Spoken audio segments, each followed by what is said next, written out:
point de vue graphique, le tour du monde. Ensuite, point sur la stratégie et échange questions comme d'habitude. Alors, comme je le disais, en fait, sur les céréales, on voit que globalement, la tendance reste baissière. Alors, c'est vrai on a connu il y a quelques semaines une belle remontée des cours. Depuis, le rebond s'est complètement épuisé. Là, on a eu un sursaut là, il y a quelques jours qui a l'air à nouveau de prendre du plomb dans l'aile. Bon, globalement, ce qu'on peut dire, c'est quand on voit qu'il y a des bandes comme ça de Bollinger, hein, ce qui représente en fait la volatilité, donc la variation, le potentiel de variation des cours sur une période donnée. Quand on voit que ces bandes-là sont orientées vers le bas, globalement, ça veut dire qu'on est dans une tendance baissière qui devrait perdurer pour la prochaine session, quoi. Donc, pour l'instant, il n'y a pas d'inversement de tendance. C'est vrai que ce niveau-là a plutôt pas mal tenu au niveau des 240, 245 euros de la tonne. Donc, mais il est en danger, hein, on revient tout droit. Alors ça, c'est un graphique que j'ai dû prendre hier ou avant-hier, je ne sais plus trop. Donc voilà, tant qu'on n'a pas cassé cette tendance, ce canal rouge, bon, on peut s'attendre à une poursuite du mouvement baissier. Alors évidemment, si vous avez encore fin de récolte 2022, si vous avez encore un peu de stock à vendre, bah, il faut attendre que ça tape le haut du canal pour vendre. Sachant qu'on a un repère à peu près à 270, le point haut, hein, qui est pas si loin, mais qui paraît en même temps très loin, euh, qui est aujourd'hui peut-être le point à viser pour se débarrasser des dernières disponibilités. Alors en maïs, on a un peu le même type de graphique qu'en céréales, enfin qu'en blé. Il est un peu plus baissier. Alors tout simplement parce que le maïs, bah, c'est vrai qu'on n'a pas fait une super récolte l'année dernière, mais on profite quand même encore largement des disponibilités en Ukraine. Donc, bon, pour l'instant, tant que le corridor se maintient en place et qu'on arrive à importer des céréales d'Ukraine, il n'y a pas de souci possible. On a vu qu'il y a eu des restrictions sur les importations, hein. Il y a des pays comme la Pologne, la Hongrie, la Slovaquie, il y avait aussi la Bulgarie aussi qui a émis le souhait d'interdire les importations de céréales. Alors, ça a l'air de repartir au niveau du transit. Donc, on a vu que tout de suite, bah, il y avait un coup de pression davantage marqué sur le maïs que sur le blé d'ailleurs, ce qui est tout à fait logique, hein, puisque par rapport à notre source d'approvisionnement qui est l'Ukraine. Donc voilà, mais bon, comme ça se détend, forcément, on observe de là depuis hier une baisse marquée des cours, puisque a priori les importations, enfin, reprennent au niveau de la Pologne. Euh, Si on regarde les oléagineux, donc le colza c'est probablement l'article qui a le plus souffert depuis maintenant 6 mois. Elle a raison, hein, puisqu'on a fait une très bonne production. On importe beaucoup d'Ukraine et d'Australie. Donc forcément, il y a peu d'inquiétude sur les disponibilités. En plus, la production, en tout cas en termes de surface, est annoncée en hausse en Europe et dans pas mal de zones de production dans le monde. Donc forcément, ça fait chuter fortement le marché du colza. Il est même, on va dire, même décorrélé par rapport à d'autres oléagineux que peuvent être le soja, par exemple, du fait en fait, du contexte européen qui finalement est très, très bien approvisionné. Donc aujourd'hui, très clairement, on a un niveau clé qui se situe au niveau de 420-430, qui est un niveau clé historique, hein, puisque bah, je n'ai pas affiché le graphique à long terme, puisque ça, c'est un graphique journalier, mais si on prenait un graphique mensuel, on aurait en fait tout simplement en fait cette barre-là qui apparaîtrait aussi. Donc c'est un niveau historique qui est dans la mémoire de la plupart des opérateurs. Et on a vu que bah, dès qu'on l'a touché une première fois, on avait bien réagi sur ce niveau-là. Il y a quelques jours, on s'en est approché, on a commencé à remonter vers 460, 470. Là, depuis hier, je crois qu'on rechute à nouveau. Donc, ça va être un niveau très, très suivi. Et malheureusement, si ce niveau-là ne tient pas, le prochain niveau, on va dire, majeur historique, il est de mémoire autour de 350. Donc, ce qui ferait une chute. Alors, quand on connaît le niveau des seuils de commercialisation des coûts de production, c'est vrai que ça commence, c'est des niveaux de prix qui commencent à faire peur parce que même sur les niveaux de prix actuels, il y a déjà beaucoup de producteurs qui sont en dessous sur ces prix de vente-là, sous les seuils de commercialisation. Alors, j'aborde le tourteau de soja. Je sais pas, il y a peut-être des éleveurs parmi vous. Le tourteau de soja, bon, il a été très ferme pendant un moment donné. Il s'est détendu. Aujourd'hui, il tend à se stabiliser. Vous voyez, en fait, on a ces fameuses bandes de Bollinger qui représentent la volatilité qui ont tendance à se resserrer et qui commencent à s'aplatir. On a cette configuration-là, vous voyez, comme ici. Généralement, en fait, les cours trouvent en fait une zone d'équilibre et évoluent entre les deux bornes. Donc, on a deux bornes claires aujourd'hui qui sont 440 et 465. Donc, logiquement, avec le resserrement de la volatilité, on devrait, pour le tourteau de soja, se maintenir entre ces deux bornes-là. Donc après, il y a sur les éléments fondamentaux, on en reparlera tout à l'heure, mais on a le premier exportateur mondial de tourteaux de soja qui fait défaut, hein, l'Argentine, hein, parce qu'il connaît une forte sécheresse et les rendements en soja, en tout cas la production est anticipée en baisse à peu près divisée par deux. Donc quand le premier exportateur de tourteaux de soja au monde bah, fait défaut, forcément ça maintient une tendance, une tension sur le cours. Bon, après, il y a d'autres pays qui vont prendre le relais, hein. Il y a les États-Unis, évidemment, et puis le Brésil qui va faire une grosse récolte en soja. Mais bon, voilà, ils n'ont pas forcément les mêmes circuits commerciaux, ni au niveau industrie, le même appareil industriel. Donc ça maintient une certaine tension quand même tout de même sur le soja. Donc, qu'est-ce qui se passe sur le monde en ce moment? Donc, si on prend un point météo, donc ça c'est ce qu'on appelle le Géoglam. Donc, c'est un institut qui publie chaque mois une carte avec un point sur les états de culture et de météo dans le monde. Ce qu'on peut constater, alors la date en haut, c'était daté de 28 février, hein, c'est pas la bonne date. En réalité, c'est mars, hein, c'est parce que j'ai oublié de changer la date hier quand j'ai préparé le diaporama. Mais ce qu'on constate, c'est que globalement, en hémisphère nord, ça se passe plutôt bien en Europe. La zone mer Noire aussi, hein, même s'il y a un peu de sécheresse au sud de l'Ukraine, mais bon, globalement, ça se passe plutôt bien. Aux États-Unis, ils connaissent toujours une sécheresse qui maintient des états de culture sur les céréales d'hiver avec des états culturaux qui sont mauvais. Bon, après, l'anticipation météo aux États-Unis, c'est qu'on va peut-être connaître un épisode plus humide par la suite. Donc, euh, donc au final, la situation est plutôt pas trop mal, on va dire, en hémisphère nord. Alors, en hémisphère sud, c'est beaucoup plus disparate.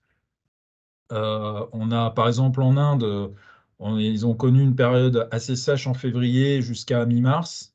Après, ils ont eu un épisode assez pluvieux. Là, à nouveau, ils sont un peu dans la sécheresse. Donc, bon, ils sont dans la récolte du blé actuellement.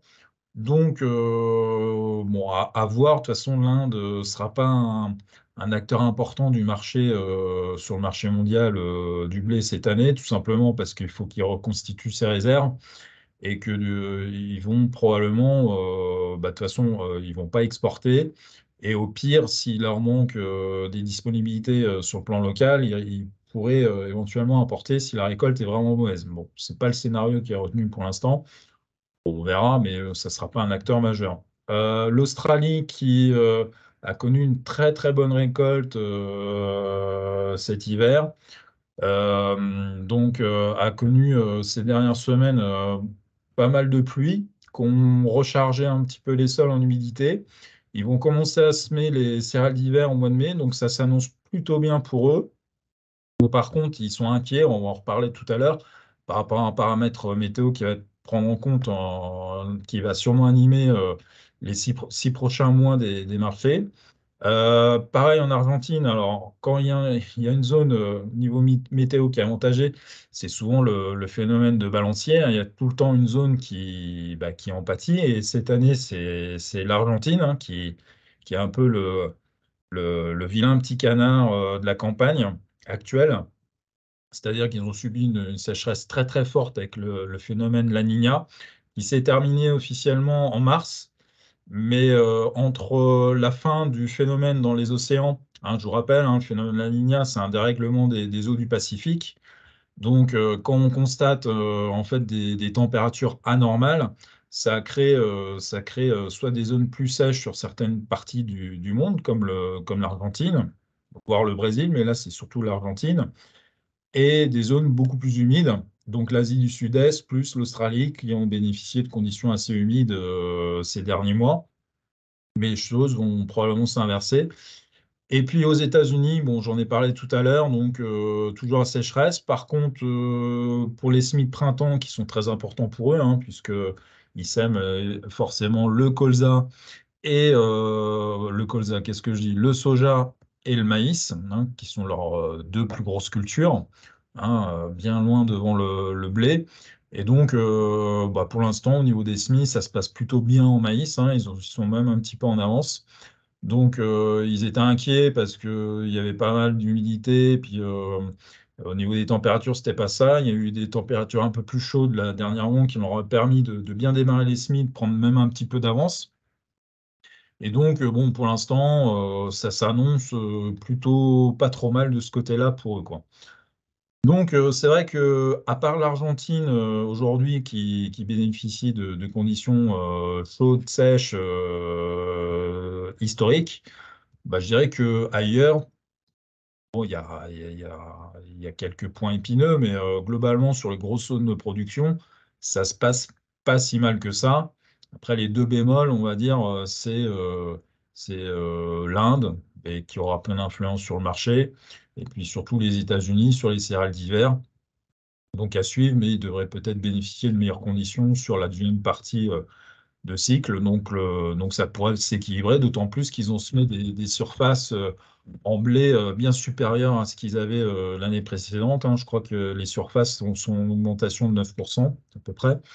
Donc au final, même si les cultures sont en mauvais état, ils pourraient faire une production tout à fait correcte.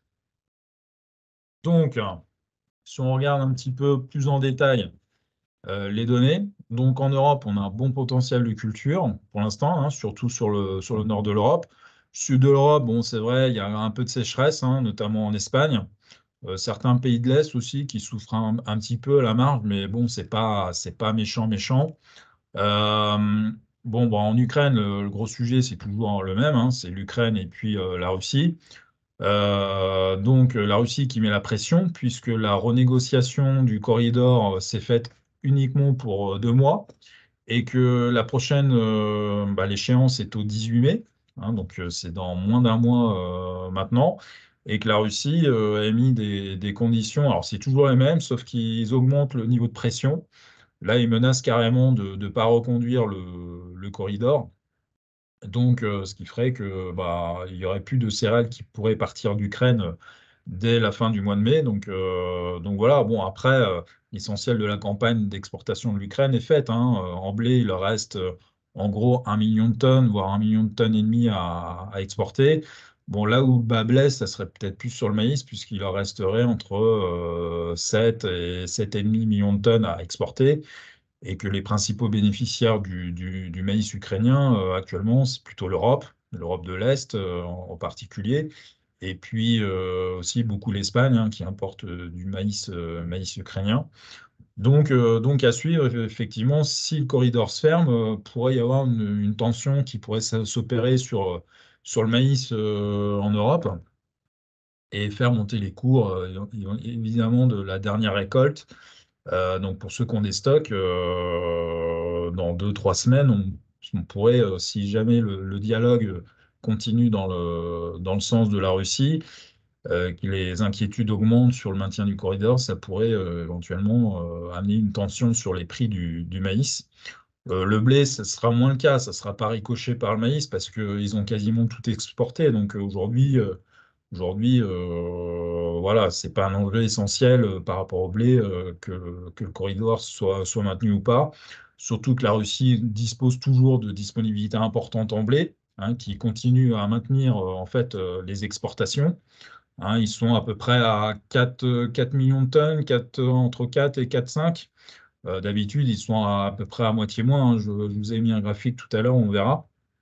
Donc, la Russie qui maintient la pression sur l'Ukraine avec la possibilité de ne pas signer le corridor.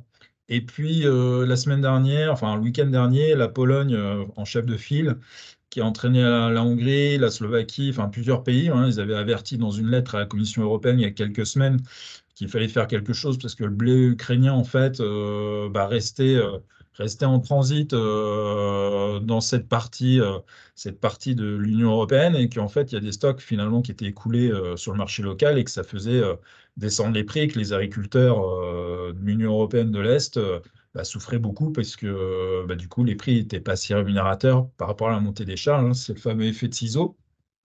Donc, euh, donc voilà, pression, là pour l'instant, les choses sont un peu régularisées avec la Pologne puisque voilà, ils ont trouvé un accord. Alors, j'ai pas lu les derniers développements parce que ça date d'hier, mais bon, les choses sont plus ou moins rentrées dans l'ordre, mais pourrait y avoir de nouveaux soubresauts dans cette histoire-là. Alors la Chine, ça c'est une bonne nouvelle, c'est que l'économie s'est fortement améliorée. Ils ont annoncé une croissance là cette semaine de 4,5%. Donc le Covid, il est derrière. Bon bah voilà, hein, la vie reprend. Donc logiquement, ils se remettent à reconsommer, à redémarrer les usines. Alors c'est vrai que l'activité industrielle est pas si forte que ça. Apparemment, c'est ce qui inquiète quand même un peu les marchés.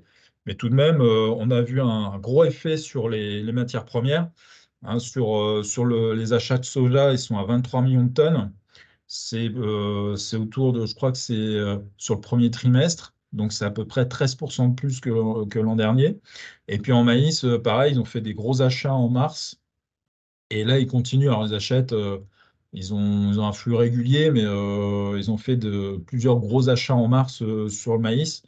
Donc même s'ils ont encore du retard sur les achats de maïs, on voit qu'il y a de gros retours. Et puis ils se mettent à acheter aussi de l'orge, hein. On a chargé pas mal d'orge ces derniers temps à partir de la France. Donc ça, on en profite pour l'instant. Ça pourrait pas durer parce que tout simplement la Chine vient de signer un accord avec tout simplement l'Australie. Il y avait un différend à l'OMC sur les droits de douane de l'orge. Alors pourquoi? C'est parce que suite au Covid, l'ancien gouvernement australien avait accusé plus ou moins la Chine d'avoir diffusé dans le monde le Covid. Donc ça n'a pas plu à la Chine et pour se venger, la Chine, hein, en guise de représailles, ils ont mis des droits de douane de 80% sur les importations d'orge. Donc, comme c'était une source d'approvisionnement principale, une des sources d'approvisionnement principales en orge pour la Chine, forcément, l'Australie a vu ses exportations d'orge fortement baisser et s'est reportée sur la culture du colza. Donc voilà, bon, l'huile de palme, pour l'instant, il y a eu plutôt des bons chiffres dernièrement avec des stocks, on va dire, qui sont au plus bas en Malaisie et en Indonésie, hein, sachant que les deux pays représentent à peu près les deux tiers du marché, hein, sur le marché mondial. Donc, quand les deux pays ont des stocks au plus bas, forcément, ça fait une tension sur les prix. Alors, ça ne fait pas forcément remonter les prix, ça les a stabilisés dans la baisse. Et donc, pour l'instant, ça aide quand même pas mal aussi à soutenir le reste des huiles végétales, hein, dont le colza. Alors, ça ne se voit pas forcément parce que le colza, on l'a vu, est toujours en tendance baissière, mais ça reste quand même un soutien. Le fait que l'huile de palme soit stabilisée, ne baisse plus, entre guillemets, ça soutient quand même l'ensemble du complexe des huiles végétales. L'Inde, j'en ai parlé, donc je ne vais pas vous en reparler. Maintenant, il faut attendre les résultats officiels des récoltes en blé, en colza. L'Argentine, alors l'Argentine, grosse sécheresse. Donc, production de soja divisée par deux, maïs, ça va être dans les mêmes eaux. En plus de ça, ils ont une crise économique qui est très très grave, hein. Ils ont avec une inflation là sur l'an dernier de 102%. Cette année, elle devrait être de 60%. Donc, c'est un peu mieux, mais bon, 60%, ça fait peur quand même. Donc, du coup, ils ont besoin absolument d'exporter pour faire rentrer de l'argent, pour faire tourner au minimum l'économie. Et donc tout ça, ces difficultés-là, bah, finalement, se reportent sur le social. Donc il y a des grèves. Donc les grèves, bah, forcément, il y a des grèves dans les ports, etc. Donc ça bloque les expéditions.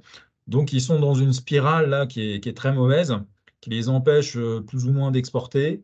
Et donc bah, des pays comme par exemple les États-Unis, etc., qui ont des disponibilités, ou le Brésil, bah, ça leur laisse finalement la place pour eux placer leur production à l'export. Donc, bah, quand il y en a un qui pleure, il y en a un autre qui rit. Et cette année, c'est plutôt le Brésil. Le Brésil qui est en passe de faire une récolte record de soja, hein. On l'annonce depuis longtemps, mais ça y est, hein, c'est quasiment acté, hein, puisque là, à environ 90% de la surface récoltée. Donc, la messe est quasiment dite. Donc, ils font plus de 150 millions de tonnes, voire 155 millions de tonnes en soja, ce qui est énorme, hein, puisque c'est 20 à 25 millions de tonnes de plus que l'an dernier. Donc tout ce soja-là, bah, il va falloir qu'ils l'exportent, hein, qu'ils trouvent des clients. Alors le premier client, c'est eux-mêmes, puisqu'ils vont transformer un petit peu plus pour faire des carburants. Et puis bah, le retour de la Chine, finalement, tombe à point nommé, hein, puisque bah, la Chine, du coup, va acheter un peu plus de maïs brésilien que l'an dernier. Donc, bon, plutôt bien orienté pour le maïs, le soja brésilien. Et le maïs, bah là, sont en train de finir les semis de la deuxième récolte. C'est plutôt bien engagé, même s'ils ont eu du retard, hein, parce que autant en Argentine, il y a eu beaucoup de sécheresse, mais au Brésil, il y a eu beaucoup de pluie, au moment de la récolte, ce qui a retardé les chantiers de récolte. Mais là, bon, voilà, ils sont sur la fin. Alors, même si les semis sont réalisés un peu en retard, en dehors de la fenêtre optimale de semis, les surfaces, a priori, qui étaient prévues vont être semées. Et après, bon, bah, ça va être une histoire de météo à suivre, parce qu'évidemment, s'ils ont des accidents météo, ça pourrait éventuellement mettre des inquiétudes sur l'approvisionnement et avoir, par ricochet, mettre une certaine tension sur le maïs. Alors, on a pas mal, on vient de parler d'Australie, d'Argentine, et évidemment de Brésil, donc l'hémisphère sud. Donc, je vous ai parlé de la Niña qui était finie. Et en fait, il y a le phénomène inverse El Niño qui arrive. Et donc, alors souvent, c'est coordonné, hein. Quand la Niña s'arrête, on a souvent une apparition d'El Niño. Alors, El Niño, la Niña, ça a duré trois campagnes successivement. El Niño, c'est beaucoup plus court. Généralement, ça dure qu'une campagne. Par contre, c'est beaucoup plus intense, c'est beaucoup plus violent. Et donc, les zones concernées, c'est les mêmes. C'est-à-dire que la Niña, on avait une zone humide sur l'Asie du Sud-Est, l'Inde et l'Australie. Donc bah là, ça va être l'inverse, c'est-à-dire que ça va être plutôt la sécheresse et de fortes températures. Et puis sur l'Amérique du Sud et les États-Unis, ça sera. Alors les États-Unis, ça dépend des zones, mais bon, globalement, c'est plutôt de l'humidité. Et puis l'Amérique du Sud, pareil, de l'humidité. Donc ça tombe bien puisque, entre guillemets, le Brésil vient de semer son maïs. Les États-Unis vont semer aussi dans les semaines à venir leur surface de maïs. Donc, ils vont peut-être bénéficier de conditions, en tout cas au niveau d'humidité, qui vont être favorables. Et donc, ça risque d'aider. Donc, la bonne nouvelle pour ces pays-là, c'est qu'ils risquent de faire des très, très bonnes productions, dont les États-Unis qui ont en plus semé 4% en surface enfin, qui prévoient de semer 4% de surface de maïs en plus, donc plus de bons rendements. Donc on devrait probablement atteindre les meilleures récoltes de ces dernières années en maïs aux États-Unis. et peut-être aussi ce qui est prévu au Brésil. Donc voilà. Alors pour finir ce tour du monde, le Canada. Donc le Canada, pour l'instant, bah, ils n'ont pas encore commencé à semer.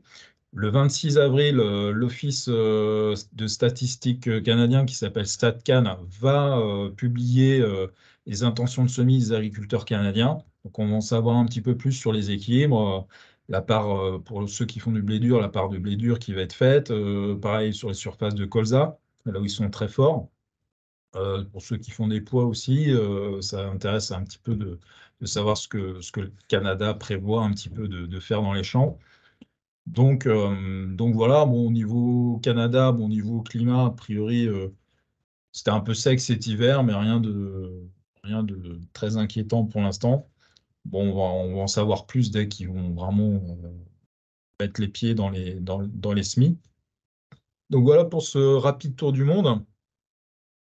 Donc en termes de stratégie, qu'est-ce qu'il faut regarder un petit peu? Bah, je dirais, alors, ça ne concerne pas directement, on va dire, la vente des céréales, mais plutôt les engrais. C'est surveiller le coût, enfin, les cours du gaz naturel. Donc là, c'est les cours du gaz naturel européen sur le marché des Pays-Bas. Donc c'est la référence en Europe, hein, de prix en Europe. Bon, on voit qu'on est vraiment tout en bas du graphique. Donc l'année dernière, les cours avaient commencé à augmenter au cours de l'été suite à certaines menaces de Poutine et puis des inquiétudes sur l'approvisionnement.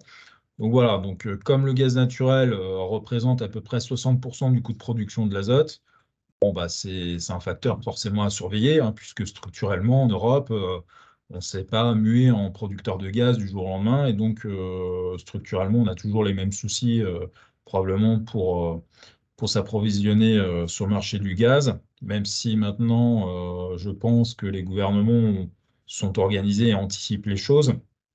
Si on a un hiver rigoureux et que certaines choses peuvent se mettre en travers de nous, les cours pourraient vite réaugmenter et mécaniquement refaire augmenter le prix des engrais.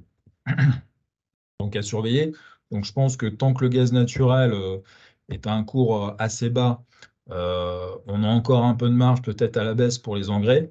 Après, probablement que le gros de la baisse vient d'être fait, hein, parce que moi, je n'ai pas regardé là les prix cette semaine, mais bon, quand on regarde les prix qu'on avait à la fin de l'été dernier, les prix qu'on a aujourd'hui, bon, c'est quasiment inespéré, quoi. Alors c'est trop tard, c'est vrai, pour cette campagne-là, hein. On aurait aimé bénéficier de ces prix-là plus tôt.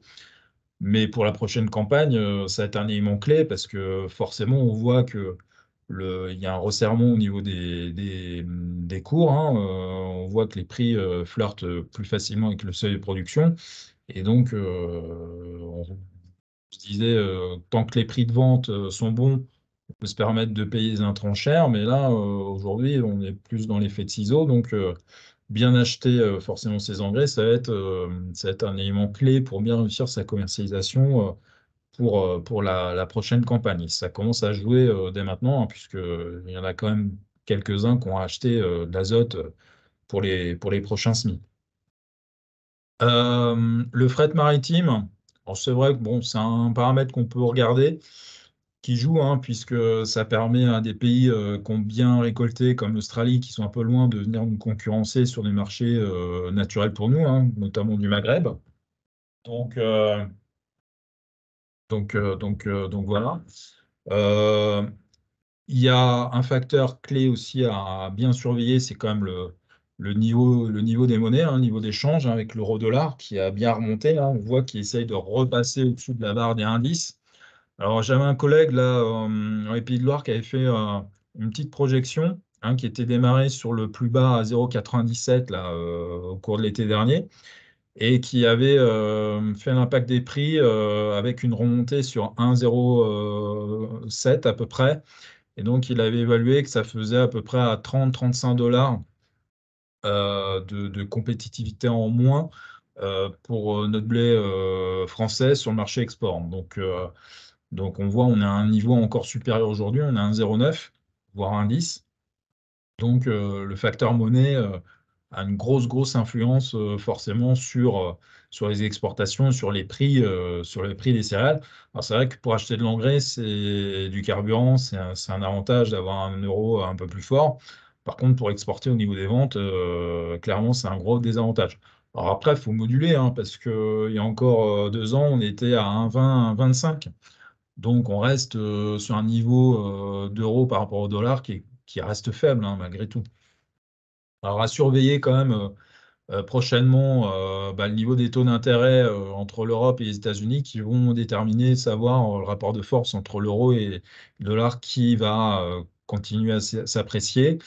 Au niveau des taux d'intérêt, a priori, on devrait faire peut-être une pause côté américain, ce qui les désavantagerait par rapport à l'euro si l'Europe continue d'augmenter ses taux d'intérêt. Donc, si tel est le cas, on peut s'attendre à encore une remontée de l'euro par rapport au dollar pour les prochaines semaines et les prochains mois. Donc, le pétrole. Donc le pétrole, qui est un bon témoin sur le marché des huiles végétales, puisque bon, on incorpore des huiles végétales dans les carburants. Donc forcément, le cours du pétrole a une influence, une certaine corrélation. Donc avoir un pétrole fort, bon, bah, c'est vrai, ça ne nous fait pas plaisir à la pompe parce que ça coûte plus cher. Mais en agriculture, ça, pour certaines cultures comme le colza, c'est quand même un facteur clé pour avoir des prix plus intéressants.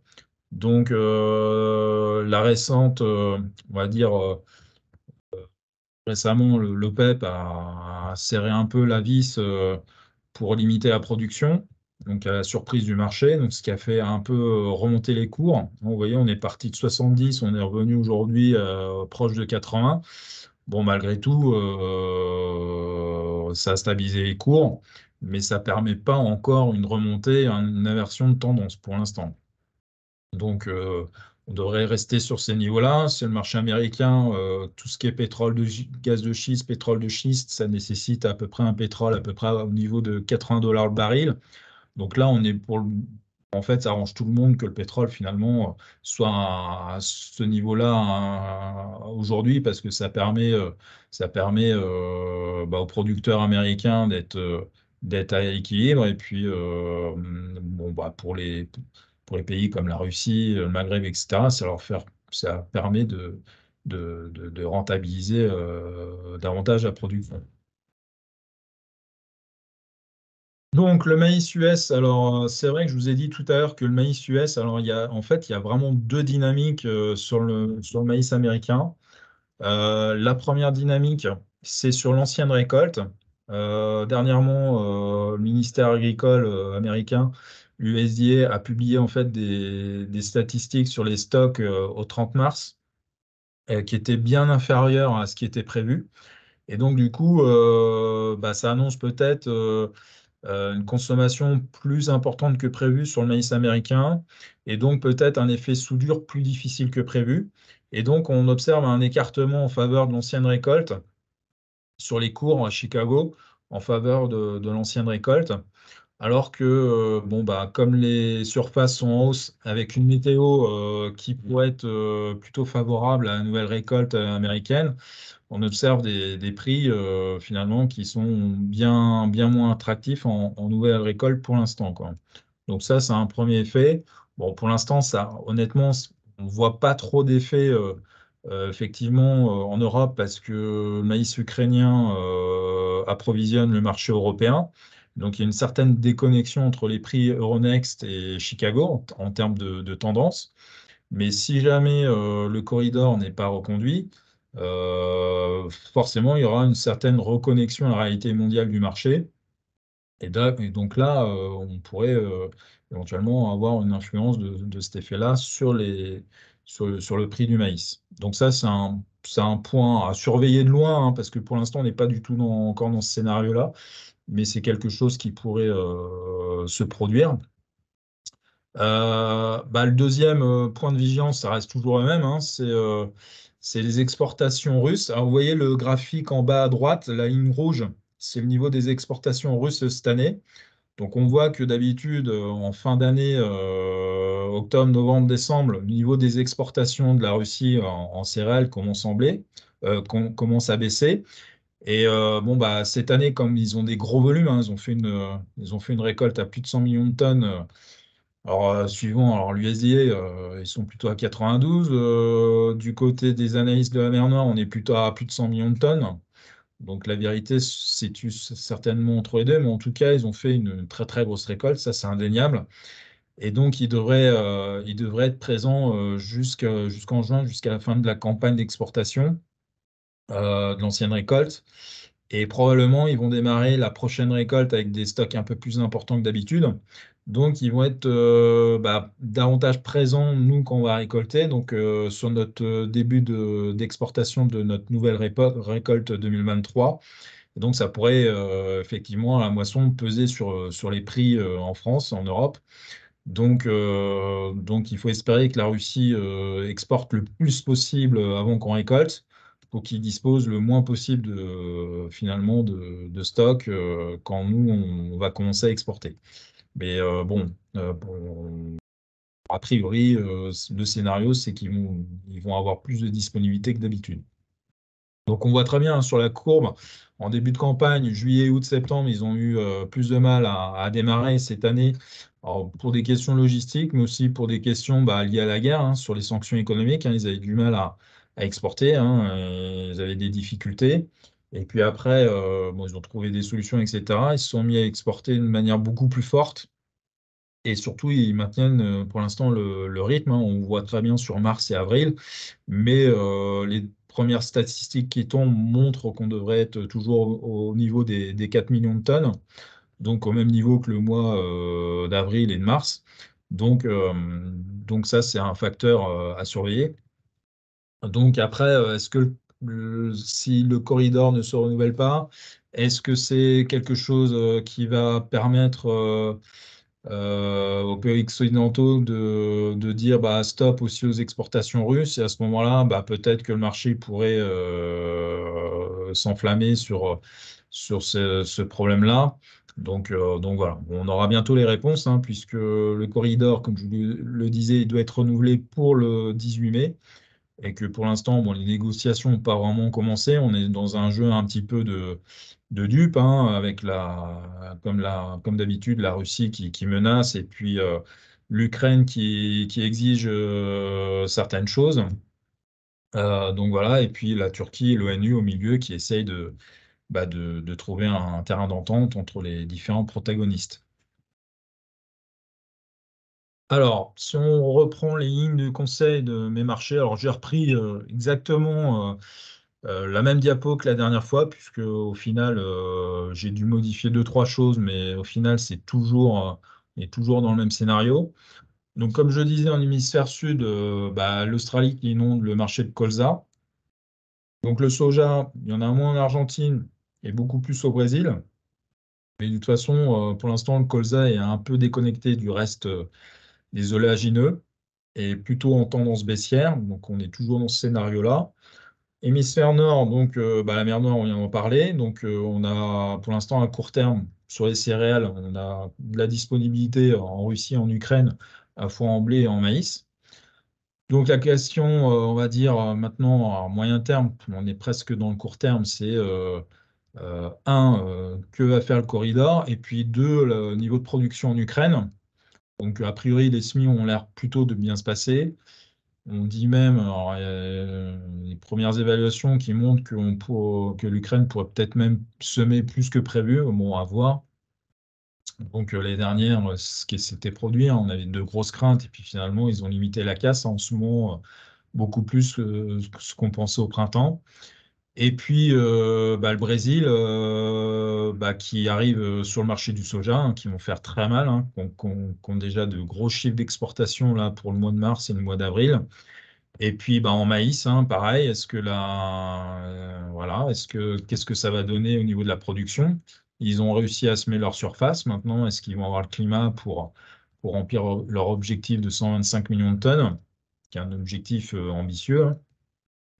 Et puis bah, les surfaces américaines qui sont en hausse à la fois en céréales, blé et maïs, plutôt stable en soja. Donc, bon, pour l'instant, niveau météo, ça se passe pas si mal que ça là-bas. Donc, la demande, bah, la Chine, premier trimestre qui a été très très fort euh, en soja. En maïs, ils ont acheté aussi, ils ont acheté fort en mars. Donc, est-ce que c'est un sursaut trimestriel ou est-ce que c'est une tendance sur la campagne? On commence à avoir des éléments et on voit que la Chine est beaucoup plus régulière dans ses achats. Donc, on pourrait penser qu'ils sont de retour et ils vont à nouveau avoir un appétit important. Et puis, la demande internationale, bah, globalement, qui actuellement était pas mal stimulée par la baisse des prix, est-ce que ça a continué? On voit un certain ralentissement là, au niveau des appels d'offres des pays du Maghreb, hein, puisqu'ils ont pas mal acheté quand même ces derniers temps. Et puis, bon, bah, économie, hein, bien surveiller bah, le niveau de l'euro-dollar en particulier, et puis aussi, bah, comme je disais, hein, le gaz hein, pour essayer d'optimiser ses achats d'engrais. Voilà, bon, après, géopolitique, ça c'est très dur à voir. On voit c'est vrai un rapprochement des pays du BRIC, hein, Chine, Russie, Inde, Brésil, hein, avec l'Inde qui a acheté pas mal d'engrais pour, euh, pour sa campagne agricole auprès de la Russie. Il y a aussi, on voit des rapprochements entre la Russie et la Chine. Et tous ces pays-là ont un projet, alors ils essayent de mettre en place ils veulent mettre en place un système monétaire commun qui pourrait concurrencer le dollar et l'euro, hein, puisqu'on voit bah, que dès qu'il y a des frictions entre ces pays-là et puis les Occidentaux, bah, on voit tout de suite qu'ils sont pris un peu au piège et ça les embête pour continuer, en tout cas pour la Russie, et continuer à vendre des matières premières, dont du pétrole et des céréales. Donc, bah, évidemment, ils veulent prendre leur autonomie, leur indépendance et essayer de trouver des alternatives. Alors, si on vient sur la stratégie plus sur nos exploitations, bah, 2022, hein, on est vraiment à la fin, hein, donc il faut saisir les ventes sur rebond, hein. De toute façon, tout ce qui est opération sur les marchés à terme, etc., c'est trop tard, hein. Maintenant, on est trop proche des échéances, hein. Mais hein, en tout cas, bon, après, pour maïs, pourquoi pas, hein, ça peut se discuter. Euh, mais bon, voilà. Pour la 2023, bon, c'est vrai que nous, on avait fait quand même quelques ventes, notamment en colza. On était très avancé sur les ventes en colza, heureusement. Aujourd'hui, bah, c'est vrai que c'est pas très confortable de vendre parce qu'on est quand même sur des points bas, que les seuils de commercialisation se rapprochent et que c'est toujours compliqué d'appuyer sur le bouton vente quand on est proche des seuils, voire en dessous. Par contre, bah, forcément, côté acheteur, c'est beaucoup plus confortable par rapport à il y a quelques mois, hein, puisque bah, quand ça rigole moins pour les vendeurs, forcément, les acheteurs sont avantagés. Donc, il y a des opportunités qui se créent, hein, notamment sur les tourteaux. Donc voilà, après, moi, je ne suis pas spécialiste sur l'achat des matières premières pour les élevages, mais très clairement, on voit il va y avoir des opportunités à exploiter sur le marché peut-être des tourteaux. Donc voilà pour cette présentation. Alors, je vais essayer d'arrêter le partage. Alors, je voyais pas trop l'écran, je vois qu'il y a beaucoup de personnes. Si vous avez des questions à poser, vous pouvez me les poser. Vous pouvez tout simplement, vous pouvez tout simplement ouvrir votre micro ou dans le chat poser votre question. Donc, je ne sais pas si vous avez des précisions à me demander par rapport à ce que je viens de raconter. J'ai dit beaucoup de choses en une petite heure. Ou est-ce que vous avez des questions plus spécifiques par rapport à la situation locale ou sur votre exploitation? Bon, bah, écoutez, si vous n'avez pas de questions, je vais fermer la réunion. Bon, en tout cas, je vous remercie Vous étiez une petite dizaine là à être présents, donc bah, je vous remercie beaucoup d'être présents et de fidèles. Bah, pour ceux que je connais, si vous souhaitez des précisions, bah, n'hésitez pas à me contacter, hein, si vous avez Je vois qu'il y a plusieurs personnes de ma région qui sont présents, donc n'hésitez surtout pas bah, à me contacter pour avoir des précisions sur certaines choses. Et puis, bah, quant aux autres, bah, je vous souhaite une bonne fin de semaine et puis bah, le meilleur pour la commercialisation l'année prochaine. Ça sera la prochaine réunion. Normalement, ça devrait être Patrick, je pense qu'il devrait l'animer. Donc voilà, donc moi je vous retrouverai probablement le mois d'après ou d'ici la fin de l'année. Voilà, bah, je vous souhaite une bonne fin de journée et à très bientôt.